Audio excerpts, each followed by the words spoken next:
大家好，开始今天的分享之前，希望你能给人间烟火点个订阅，我将会分享更多优质的内容。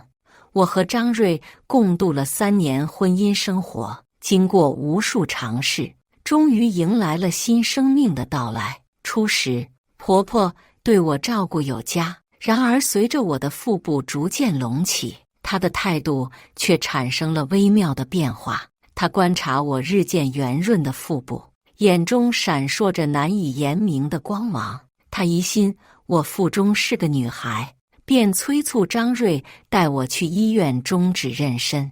她主张我们还年轻，未来有的是机会，但张家第一个孩子必须是男孩。张瑞也站在了婆婆的一边，妈说的在理，老婆，我们下次再生个妹妹，这个先不要了吧。话音刚落，张瑞就准备拿起电话预约手术。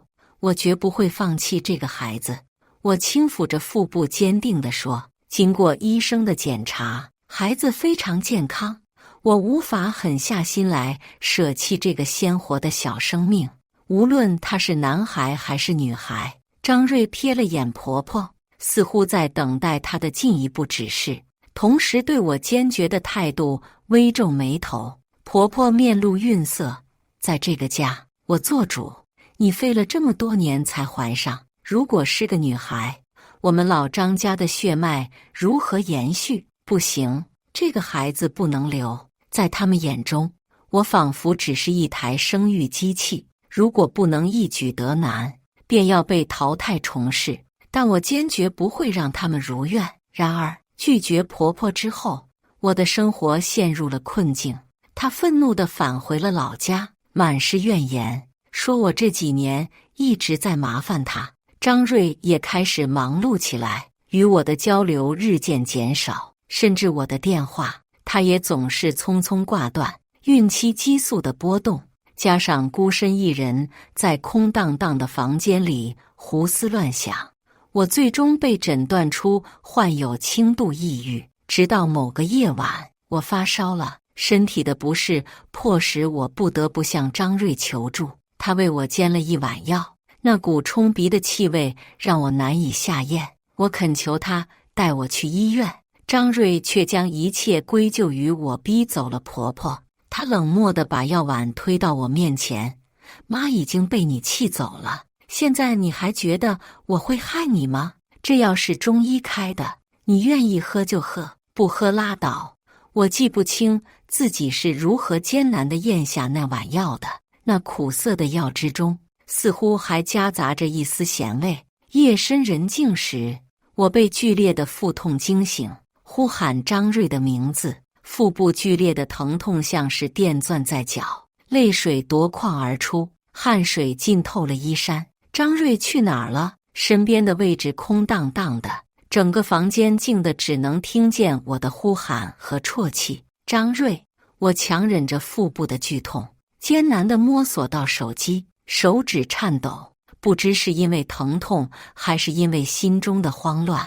我接连按错了好几次数字，电话终于接通了。然而房间里依旧静得让人心惊。张瑞不在家，他到底去了哪里？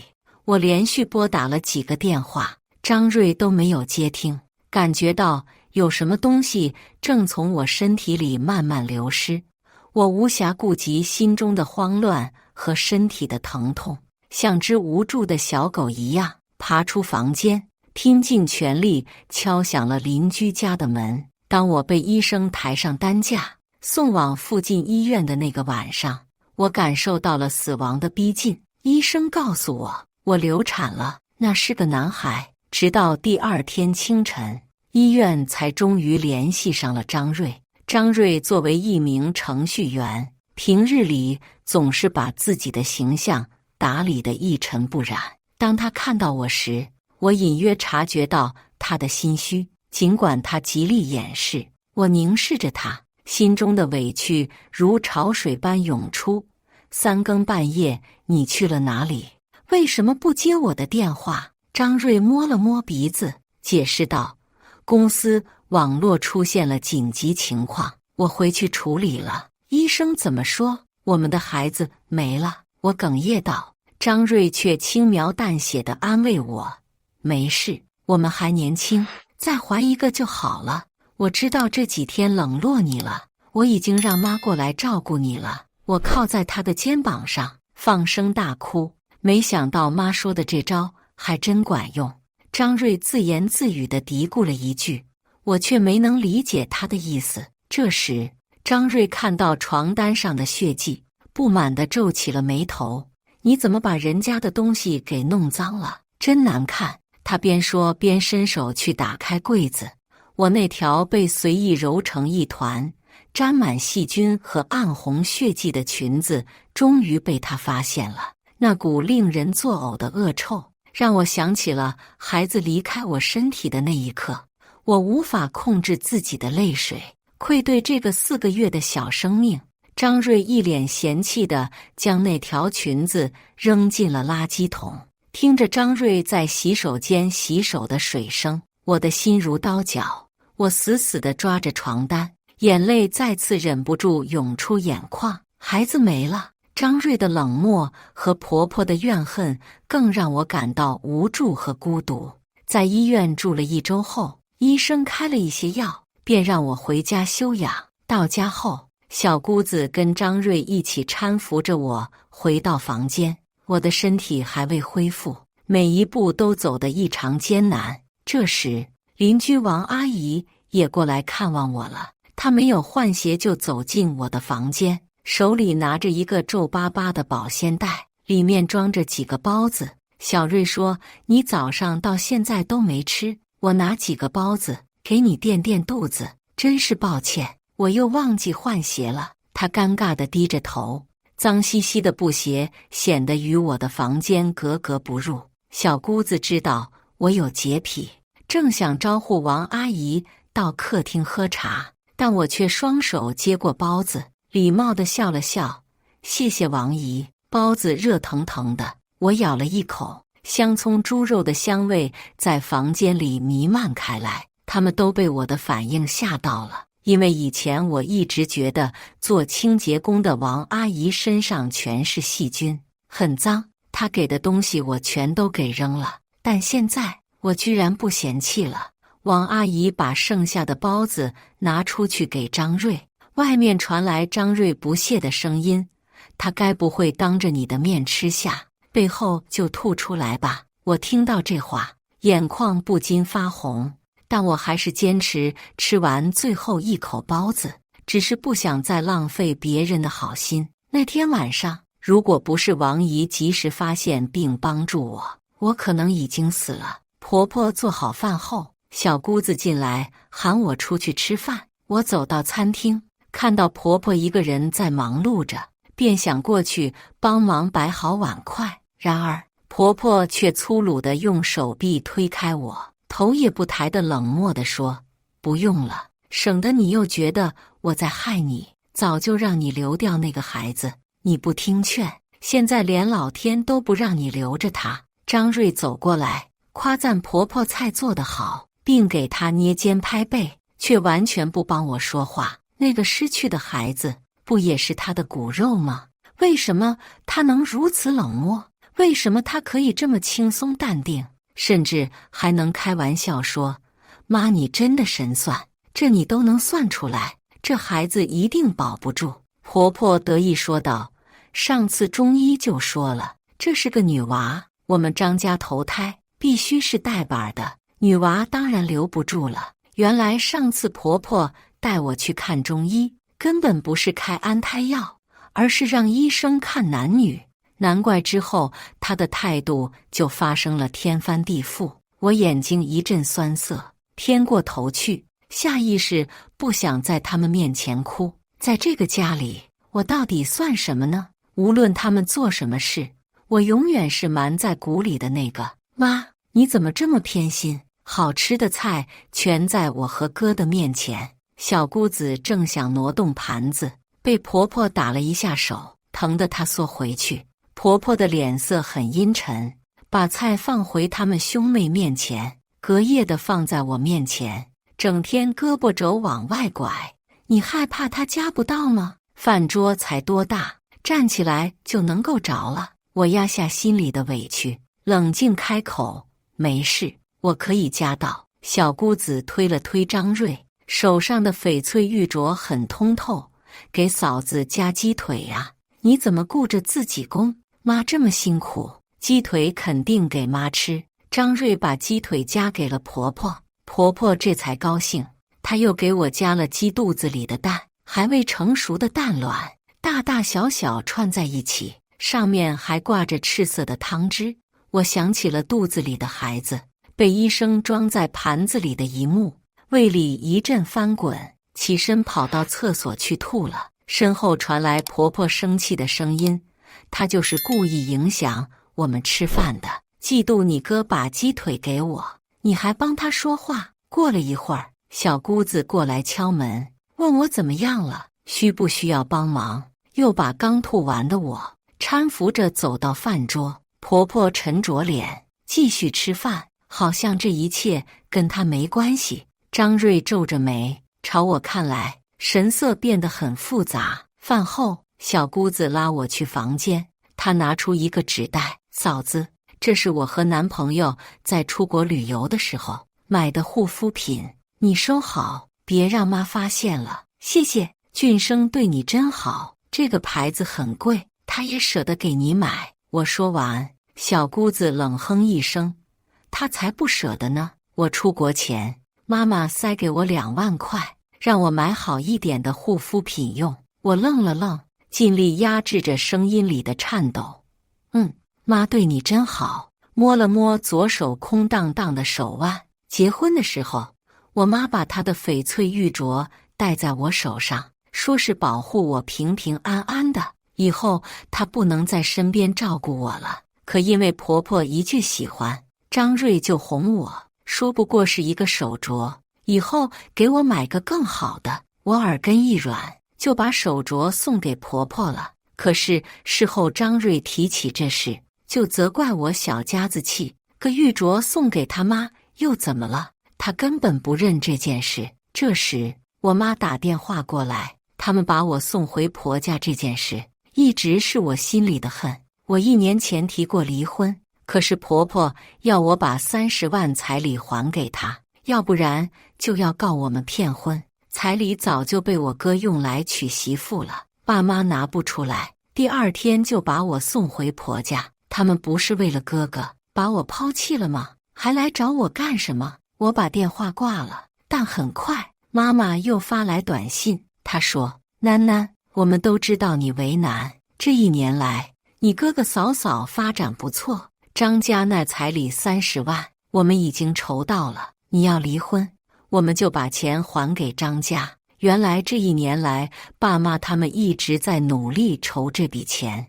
看完妈妈这条短信，我整个人如释重负，蹲下去咬着食指哭了起来。我终干可以离婚了。小姑子说她男朋友出差回来，在楼下想见她一面，少女怀春般出去了。张瑞在客厅里玩游戏，听到我走出来的声音，他眼睛片刻没离开手机屏幕。晚会，帮我倒一杯水过来。我在厨房里面倒了一杯水出去，放到桌子的时候，张瑞似笑非笑看过来。现在终于知道我对你好了吧？你没了孩子，我也没有怪你。我抿了抿唇，不断地给自己鼓气，才跟他开了口：张瑞，我要离婚。这是我第2次跟他提离婚。他气得把水杯砸到地上，我吓得浑身一激灵。张瑞光着膀子一下跳过来，抓住我的胳膊：你又在发什么神经？倒杯水就提离婚的事，你是不是觉得我得惯着你？这时候婆婆从房间里出来，拿了我们家这么多彩礼，又在闹离婚，这好处不让你们家全占了吗？当我们是冤大头。婆婆皱着眉，一脸嫌弃：别管他了，你跟我过来，来我房间谈点事情。张瑞看了我一眼，小声地在我耳边说：别再惹妈生气了，你不小心没了孩子，我们也没怪你是不是？要是放在别的家庭，早就给你教训了。说完，他摸了摸我的脑袋，那一刻的张瑞我仿佛看见了婆婆的影子。她平常就是这么驯养张瑞的。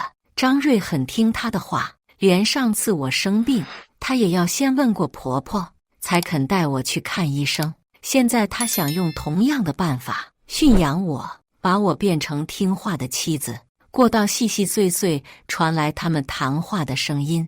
婆婆让张瑞明天请假，带我再去中医那看看。她怕我这次闹得这么大，伤了身子。要是我真的怀不了，让张瑞早点跟我离婚。但老张家的钱我一分也别想占，还要我把彩礼钱吐出来，给他娶一个20岁的小姑娘。我死死地咬住食指，克制住呕吐的冲动。这里我一刻也待不下去了。第二天，婆婆果然开口让张瑞带我去看中医，我拒绝了，原因是病假消了，得去上班。张瑞不悦皱眉，早就让你辞了这个工作，不听，工资那么少，还不如待在家里。我不能养你吗？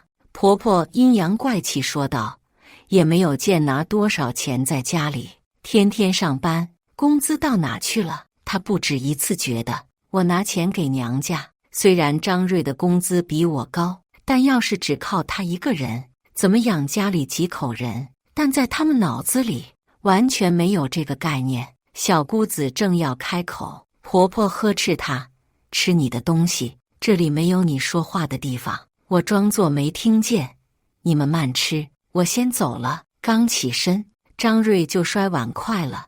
我们老张家有什么对不住你的？一大早给我们脸色看，你真的那么想离婚吗？是，这里就像一个牢笼，太让人窒息了。这几年来，我无时不刻都想逃离。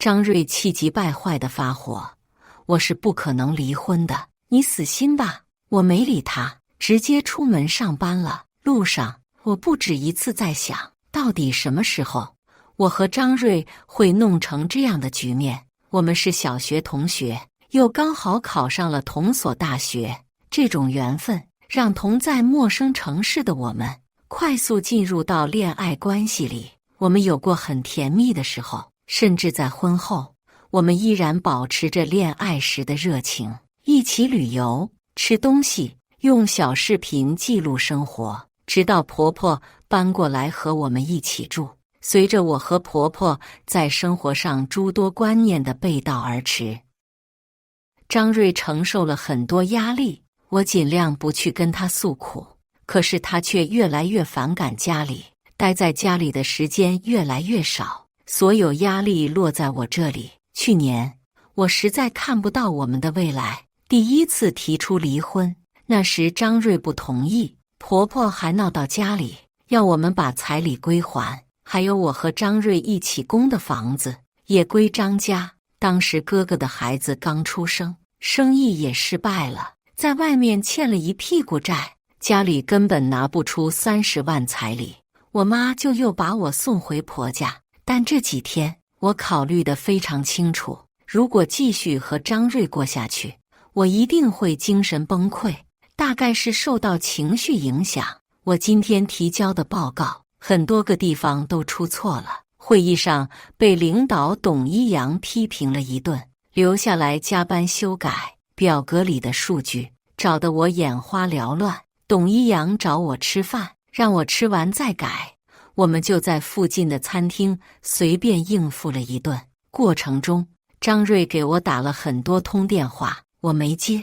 董一阳抬起头问我，跟家里人闹矛盾了，董经理，你有没有认识的人可以让我在晚上就能租到房子？我被张瑞烦透了，下意识问了出来。董一阳顿了顿，就这么看着我，嘴里的东西慢慢咀嚼，我肠子都悔青，只想离开这个羞耻的餐桌。算了，你当我没有问吧，我吃完了，回去加班。他是我领导啊，我问的什么问题？就算此刻我无比需要帮助，这个人也不应该是他。我家楼下有个单位正在招租，你要是有需要，今晚可以带你去看看。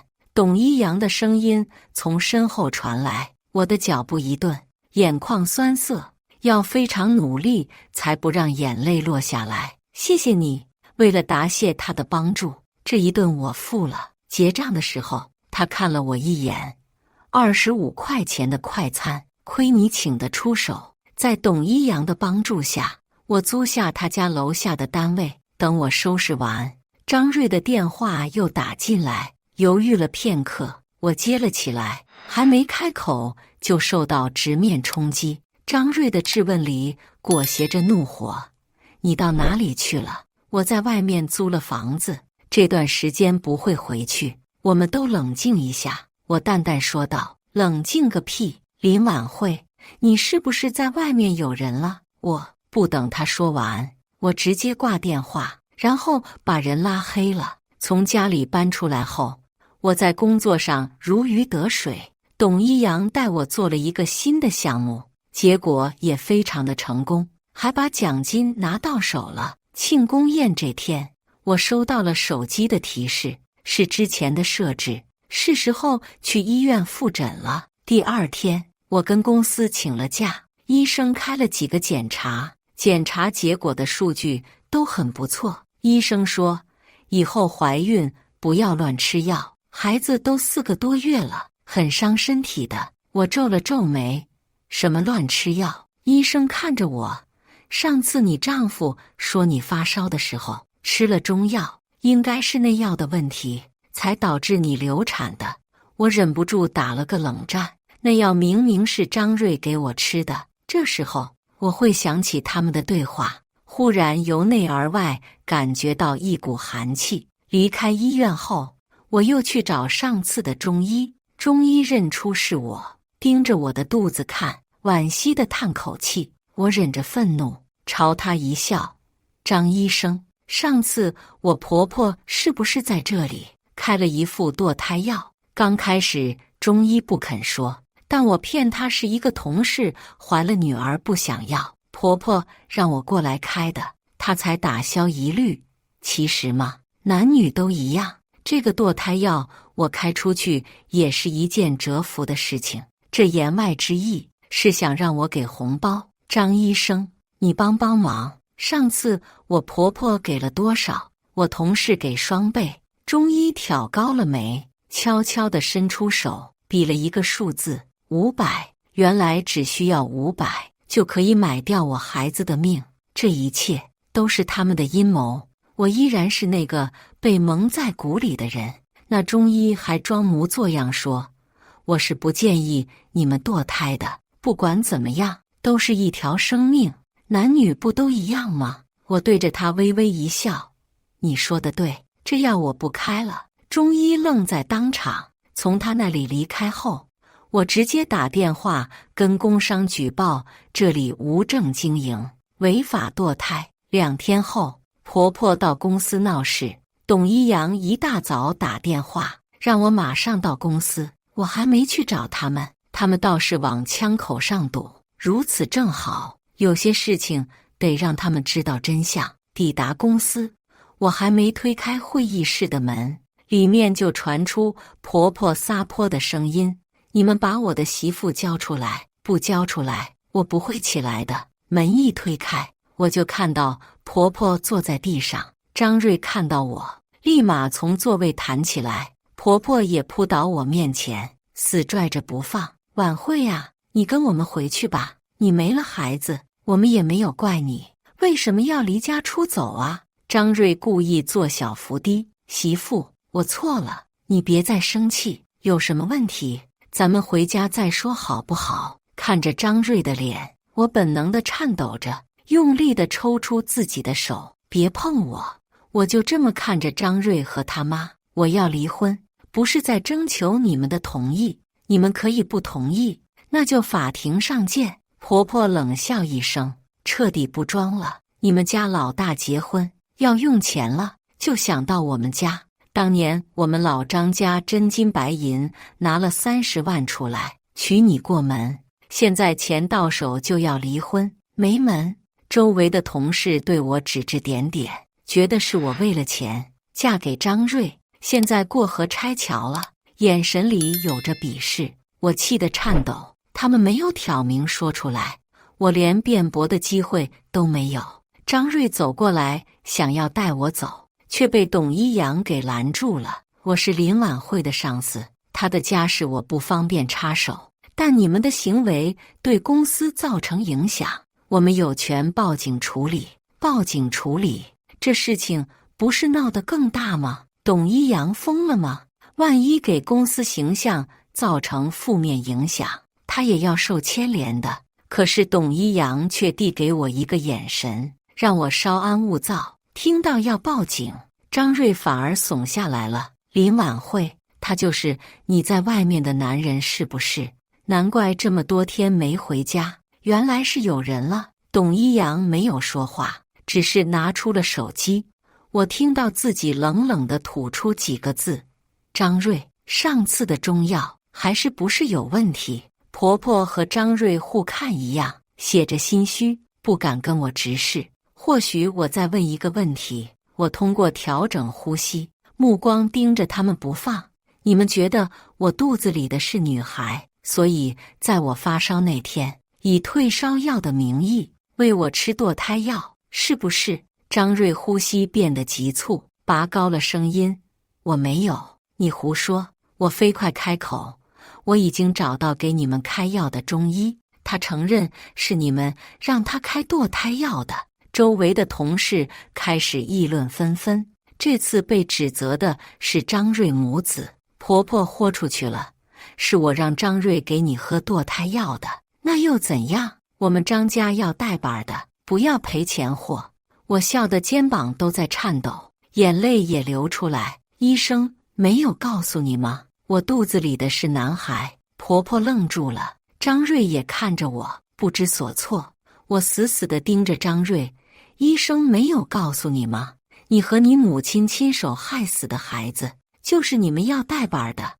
张瑞站都站不稳，被婆婆一扯就往后退一步。我的孙子啊！婆婆抓着张瑞一直猛打他，但是这场闹剧不应该这么落幕。我手里还有另外一份报告，知道这么多年我们为什么一直没有孩子，因为张瑞他不行。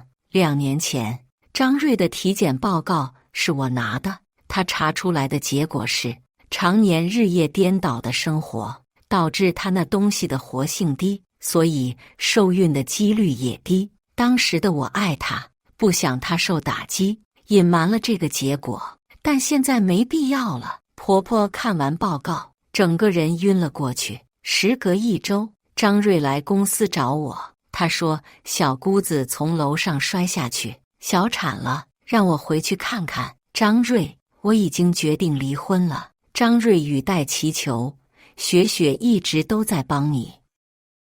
就算你觉得我和妈对不起你，可是雪雪没有吧？我打了个电话给小姑子，小姑子刚接起来就在哭。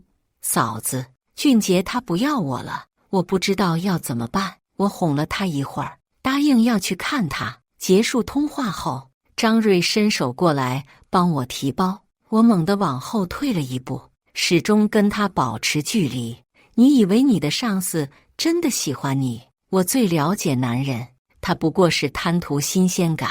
张瑞的嘴脸和以前一样讨厌，没有变过。我喉咙像是吞了只苍蝇，一样恶心。我跟董一阳只是上司和下属关系，不要用你肮脏的眼神看我们。撂完狠话后，不论张瑞再说什么，我也没有回应。马上要离婚了，我不想在这个时候生出什么枝节。我坐张瑞的车回去，到家之后，婆婆骂人的声音从里面传出来。小姑子这次小产伤了根本，以后怀孕的几率很低微。本来2口子都商量好今年结婚，结果发生这样的事情。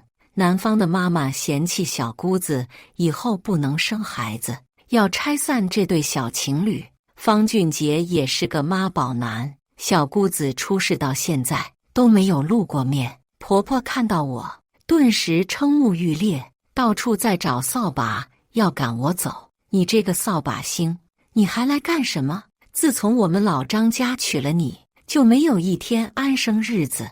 张瑞在他妈手里抢走扫把，妈，晚会是来看雪雪的。婆婆疯了似的，满目狰狞。我不用她，她就是来看我们张家笑话的。雪雪跟瑞瑞一样，生不出娃。你高兴了？我没有，阿姨，我敬你是长辈，也忍了你几年，到今天我不想忍了。我跟张瑞会离婚收场，你觉得自己完全没有问题吗？我有什么问题？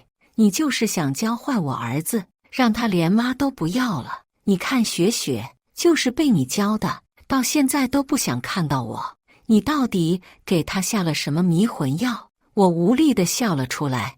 看来这里不欢迎我，我先走了。你等等！张瑞把我喊住，抢了婆婆手里的扫把，扔在地上。闹够了没有？是雪雪让晚会来的，她一个人在房间里憋着。你不担心？我担心。婆婆愣了半秒了，直接蹲在地上哭，嚷嚷着孩子不要她了，让她一个人去死啊！张瑞直接疲惫地捂住双眼，一时无语。这时小姑子的门打开，她从里面一步一步走过来，抱住我，哭得很惨。嫂子，婆婆见不得小姑子对我好，一把将小姑子抢过去，还打了她一巴掌。她把你害得生不了孩子，你还对她这么好，蠢货！小姑子失声尖叫，害我的人是你，要不是你跟俊杰要一套全款房，只写我的名字，我们就不会吵架，我的孩子也不会没了。婆婆愣住，却还是死不悔改，眼圈发红的指着我，你被他骗了，是他害的你，是他。胸口像是有什么东西压住一样，我没有办法喘气。小姑子的情况让我想起了死去的孩子，心里万分悲痛。婆婆的撒泼打滚根本就是演戏给张瑞看，她演了几年，每次都得逞，但这次我不陪她演了。对不起，雪雪，我以后再来看你。说完，我就离开他们家。张瑞边喊我边追了出来。晚会，我把眼泪给忍回去。你不要再过来了。晚会，这些天我知道错了，刚才的混账话也是因为我在吃醋。能不能别离婚？我不能没有你。张瑞的语气从没有这么卑微。见识到他妈的无理取闹之后，他终于意识到我在多么压抑的环境下生活了2年，可是这不够，这才那到底哪呀？他看到的只是冰山的一角。我扯了扯嘴角，木然一笑。今年除夕，我一个人开了500公里路，回到家，你和雪雪被赶着去休息，我却被你妈留下来打扫卫生，晚上还要给你们一大家子人和3姑6婆做饭。你妈当时怎么说？说我不会生孩子，也只配在家里做饭，当个免费的佣人。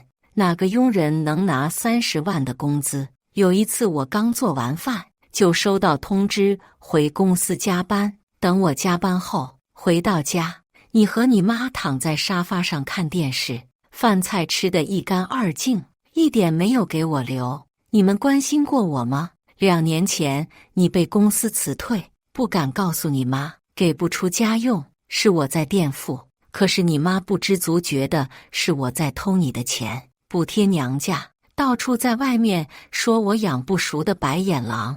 张瑞抢过话，你从来都没告诉我，你在意这些啊？说完，他愣住了，他想起来了，我是说过的。当时他是怎么说来着？晚会啊，妈年纪大了，一个女人带大2个小孩不容易，咱们忍忍。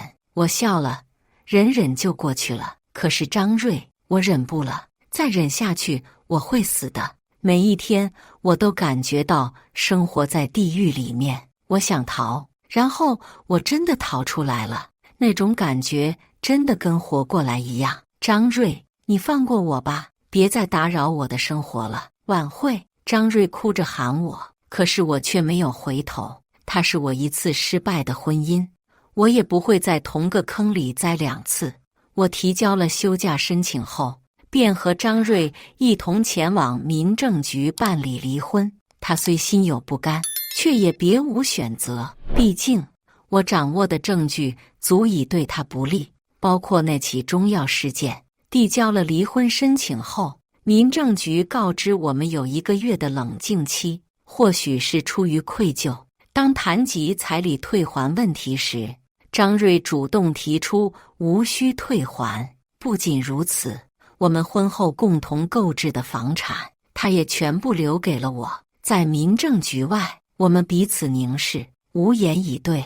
张瑞将我之前送他的玉镯归还给了我，他低声告诉我，婆婆因为中风病倒了，原因竟是方俊杰母子到家中大闹一场。方俊杰在与小姑子交往期间，为她和婆婆花费甚巨，如今却上门来讨债。在这场激烈的争执中，婆婆与方俊杰的母亲发生了严重的口角，最终不敌对方，气急败坏地倒下。医生说她以后可能都无法站立，只能在床上度过余生。更可悲的是，她不仅失去了我这个儿媳，就连自己的女儿也选择了与她断绝关系。张瑞，离婚后我们就不要再见了。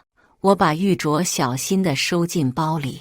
张瑞的声音带着哽咽，难道我们连朋友都没得做了吗？我坚定地摇了摇头。你从未是我的朋友，以前不是，现在不是，未来也不会是。在那1个月的冷静期中，张瑞多次找到我，企图通过各种方式挽回我们的婚姻，但我对他和他的母亲已经彻底失望。1个月后，我拿到了离婚证，而董一阳也提出了邀请。他即将调任梅城的新公司，问我是否愿意同行。这正是我重新开始新生活的绝佳机会，于是我毫不犹豫地答应了。离婚后，我逐渐找回了自我，开始享受独立生活的乐趣。我把更多的时间和精力投入到工作中，努力提升自己的能力和价值。同时，我也开始尝试新的爱好，比如绘画和瑜伽。这些活动让我感受到了生活的美好和宁静。张瑞和他的母亲在离婚后也经历了巨大的变故，婆婆的中风让他们一家人的生活陷入了困境。小姑子因为方俊杰的背叛和家庭的变故，变得更加坚强和独立。而张瑞在失去我之后，也逐渐认识到了自己的错误和不足。虽然我们已经离婚，但小姑子依然是我的朋友。她时常会联系我，分享她的生活和心情。我们互相鼓励和支持，共同面对生活的挑战。时间是最好的疗愈师。随着时间的推移，我逐渐放下了过去的伤痛和怨恨。我学会了原谅和宽容，不仅是对张瑞和他的母亲，更是对自己。我明白了生活的真谛在于珍惜眼前人，把握当下的幸福。如今的我已经走出了离婚的阴影，开始了新的生活旅程。我感激曾经的经历让我成长和坚强，也期待未来的日子里能够遇到更多美好的人和事。而张瑞和他的家人也将在各自的生活中寻找到属于他们的幸福和安宁。以上就是今天分享的故事，大家有什么想说的、想吐槽的，欢迎在下方评论交流。也更希望能给人间烟火点个订阅，我将会分享更多优质的故事内容。